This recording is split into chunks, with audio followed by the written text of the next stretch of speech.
this segment of Ukraine Simplified, we're going to explore the question, how do Russian and Ukrainian troops compare? So how do Russia and Ukrainian forces compare? When saying that Ukraine is outnumbered, are they? They're able to reflect Russian attacks and fight back for more than a month at this point. So is it fair to say they're outnumbered? Yes, it is fair to say they are outnumbered. Russia has 900,000 active personnel, and Ukraine only 196,000. Just looking at the comparison makes it easy to say, yes, it is fair to say they are outnumbered.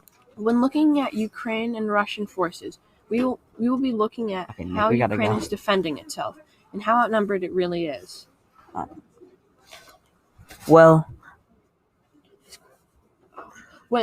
This question comes from an article by CNN. The question they asked was, how is Ukraine defending itself?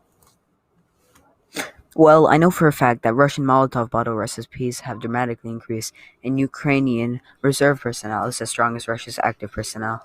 By some accounts, all men between the ages of 16 and 60 have to stay in the country. What do you think about that?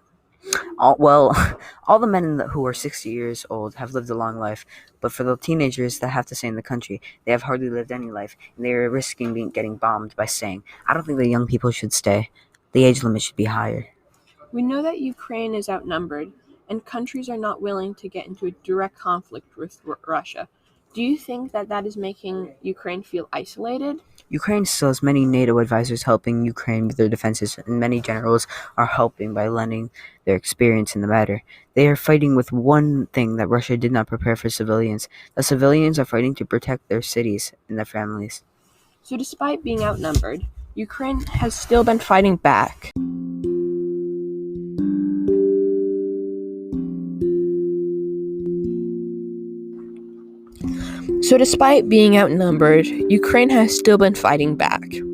I'm your host, Nick. And I'm your host, Soren. Thanks for listening.